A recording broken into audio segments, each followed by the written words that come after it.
चलिए रिफ्लेक्शन का next topic आगे पढ़ते हैं। इस रिफ्लेक्शन चैप्टर का सबसे अच्छा टॉपिक जो पढ़ने लायक है जिसका नाम है इमेज। और इमेज को अगर समझ गए तो समझ लीजिए रिफ्लेक्शन को आगे पढ़ने में दिक्कत नहीं होगा। इसलिए इस टॉपिक को अच्छे से पढ़ना है और इस टॉपिक को पढ़ने के लिए या उसको राइट डाउन करने के लिए सबसे पहले आप अपने पास स्केल बॉक्स रखें तो ज़्यादा बेहतर होगा डायग्राम बनाने में। ठीक है, तो चलिए डायग्राम बनाने के लिए कुछ बातें आपको बता दी जाए। सबसे पहले एक लाइन खींचिएगा जिसका नाम है प्रिंसिपल एक्सिस और डिवाइडर और पेंसिल से डिवाइडर का नॉक रख करके इस तरीके से घुमाएंगे तो आपका एक कर्व तैयार होगा और इस तरीके से आप मिरर का फॉर्मेशन कर सकते हैं। और जिस पॉइंट से आप कर्व घुमा रहे थे वो आपका सेंटर ऑफ कर्वेचर कहलाता है, जो आगे भी डिस्कस किया जाएगा। इस तरीके से कि मानकर चलिए इस पॉइंट से हमने कर्व को घुमाया, ये सेंटर ऑफ कर्वेचर सी हो गया। और अगर हम बाहर से सिल्वर पॉलिश करते हैं तो ये मिरर बनता है जिसका रिफ्लेक्टिंग सरफेस इनवर्ड है। ये तो आपका कनकेव मिरर है और यहां पर दिखाया गया एम डैश, ये अपर्चर है, उसका ब्रेथ अपर्चर कहलाता है। और मिरर का जो मिड पॉइंट है ये पी है, pole. Mid point of concave mirror या mid point of any mirror is called pole. यहां पर भी ठीक उसी तरीके से आपको कन्वेक्स तैयार करना है। सबसे पहले लाइन ड्रॉ करेंगे और एक पॉइंट लेकर इस तरीके से कर्व घुमाइएगा। अगर घुमाते हैं तो इस तरीके से आपका एक मिरर तैयार होता है जिसका नाम रखा जाएगा एम डैश और ये आपका कन्वेक्स मिरर होगा। और इधर जो पहले हम लोग बनाए थे ये आपका कॉनकेव मिरर है इस तरीके से। और इस एक्सिस का नाम प्रिंसिपल एक्सिस होता है। अब क्या करेंगे, स्केल के सहारे एक लाइट रेस जो प्रिंसिपल एक्सिस के पैरेलल लाते हैं। स्वाभाविक सी बात है, इस तरीके से मुड़ा हुआ है। आप सोचिए कि लाइट रे जब इंसिडेंट हुआ तो रिफ्लेक्ट होने के बाद कहां जाना चाहिए, रिफ्लेक्ट होकर के ऊपर या नीचे। स्वाभाविक है कि वो नीचे आएगा। जब नीचे आएगा तो जैसे ही नीचे आया इस तरीके से हम रिफ्लेक्ट भी करा दिए। जैसे हम रिफ्लेक्ट करा दिए तो हम लोगों को इमेज का फॉर्मेशन कराना है। इमेज के फॉर्मेशन के लिए एक और रे डालना होगा, एक और रे ऊपर या नीचे जहां इच्छा वो डाल सकते हैं अपनी मर्जी से। तो हम ऊपर ही एक और जो प्रिंसिपल एक्सिस के पैरेलल रे ड्रॉ करते हैं। तो ड्रॉ करने के बाद ये भी इंसिडेंट हुआ। इंसिडेंट होने के बाद ये रिफ्लेक्ट जब होगा तो प्रिंसिपल एक्सिस के उसी पॉइंट पर कट करेगा, प्रिंसिपल एक्सिस के उसी पॉइंट से पास करेगा जो कि पहले लाइट रे पास किया था। हालांकि इस पॉइंट का नाम फोकस होता है। ऐसे अगर आप ध्यान से देखेंगे किसी भी ऑब्जेक्ट से ये लाइट रे आ रही है, आप तो जानते हैं कि इमेज का फॉर्मेशन होता है तो कोई भी लाइट रे किसी ऑब्जेक्ट से निकलती है तब वो ऑब्जेक्ट दिखाई पड़ता है। तो ये लाइट रे किसी भी ऑब्जेक्ट से आ रही है तो आने के बाद मिरर पर इंसिडेंट हुआ। इंसिडेंट होने के बाद एक्चुअली मिट किया, जहां पर मिट किया रिफ्लेक्टेड रे उस पॉइंट पर इमेज का फॉर्मेशन होता है। ठीक उसी तरीके से आते हैं यहां पर एक लाइट रे इंसिडेंट कराया गया और इंसिडेंट कराने के बाद स्वाभाविक सी बात है जब ये रिफ्लेक्ट होगा तो ऊपर चला जाएगा, नीचे नहीं आ सकता क्योंकि आउटवर्ड ये बाहर की तरफ है। तो जब ये रिफ्लेक्ट होगा, देखिए कुछ इस तरह रिफ्लेक्ट होगा तो कुछ इस तरह रिफ्लेक्ट कराएंगे, रिफ्लेक्ट होगा तो कुछ इस तरह रिफ्लेक्ट कराएंगे। इमेज बनाने के लिए जैसा कि अभी जस्ट आपको बताया गया था, इमेज बनाने के लिए एटलीस्ट 2 रे चाहिए, कम से कम 2, सिंगल से नहीं संभव है। एक रे और जो प्रिंसिपल एक्सिस के पैरेलल ही हम इंसिडेंट कराते हैं और कराने के बाद ये भी रिफ्लेक्ट होगा और रिफ्लेक्ट होगा। अगर आप देखते हैं, गौर से सोचते हैं, समझते हैं, ये दोनों लाइट रे डायवर्ज होता हुआ जा रहा है और जो लाइट रे डायवर्ज होते हुए चले वो कभी भी आगे जाकर कट नहीं कर सकती है। इसका सीधा मतलब है वो पीछे कहीं ना कहीं कट कर रहा होगा। इसका मतलब है उसको हम पीछे बढ़ाते हैं।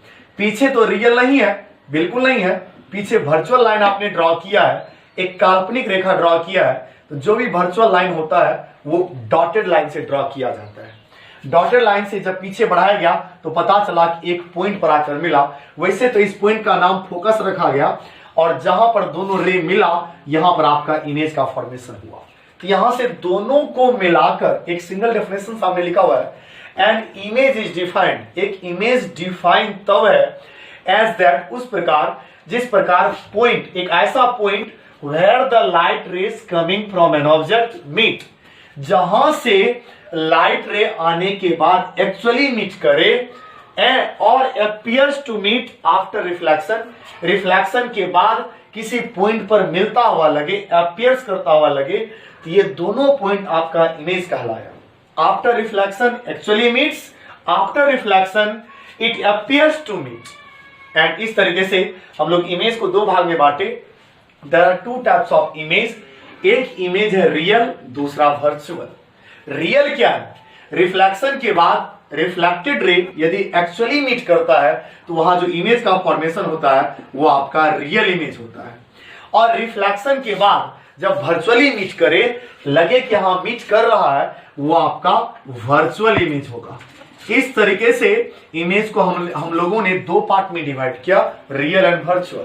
तो रियल इमेज का डेफिनेशन हुआ when light rays come from an object and after reflection it actually meets at a point, जिस पॉइंट पर रिफ्लेक्टेड रे मिला वो आपका रियल इमेज बना। यहां लिखा हुआ भी है when a beam of light from an object actually meet at a point after reflection, then this point is known as real image of that object, जहां से वो लाइट रेस आ रही है, तो रियल इमेज हो गया।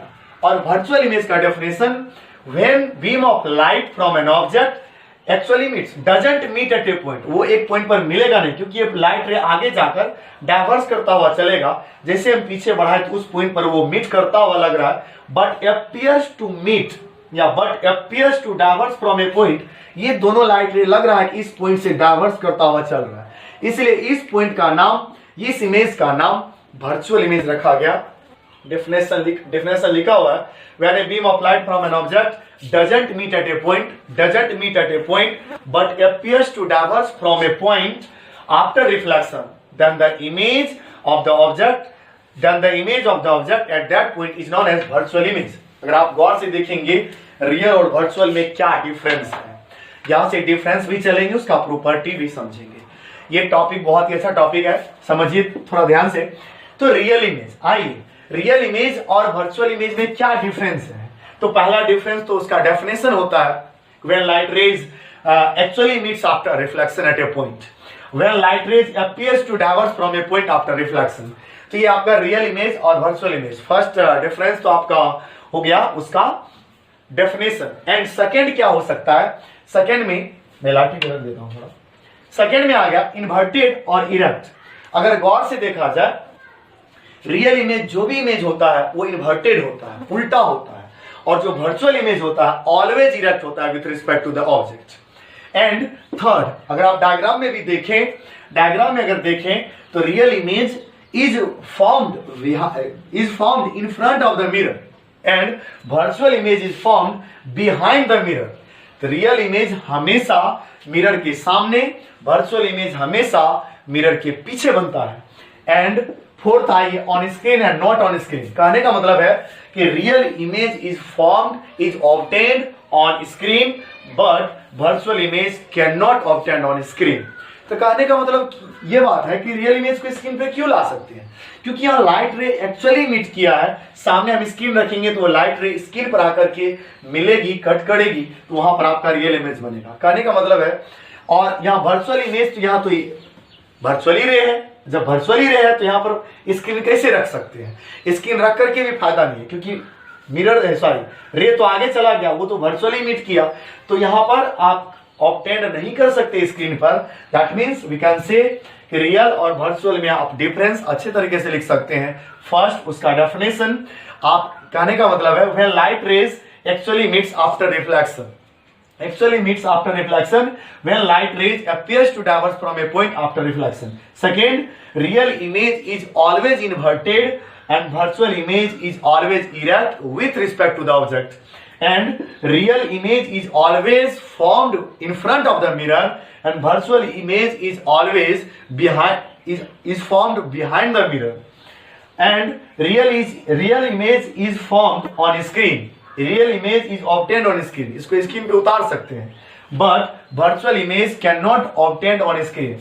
एक क्वेश्चन यहां से पूछा जाता है कि आप अगर सिनेमा हॉल यानी थिएटर में देखते हैं तो स्क्रीन पर जो इमेज बनता है वो इमेज कैसा होता है, स्क्रीन पर जो बना हुआ इमेज होगा वो रियल इमेज होगा। इस तरीके से सिनेमा हॉल में जो पर्दा पर स्क्रीन पर बना हुआ इमेज है वो आपका क्या होता है, रियल और इन्वर्टेड होता है। एक्चुअली में होता क्या है, जो सिनेमा हॉल में प्रोजेक्टर लगाया जाता है उसको उल्टा करके लगाया जाता है, इसलिए यानी उसका सेटिंग उल्टा होता है। इस तरीके से वो उल्टा का उल्टा एक्चुअली आपको सीधा दिखाई पड़ता है, लेकिन उस स्क्रीन पर जो इमेज आप देख रहे हैं वो इमेज बिल्कुल उल्टा इमेज है according to projector, because this is real image. A real image is always inverted with respect to the object.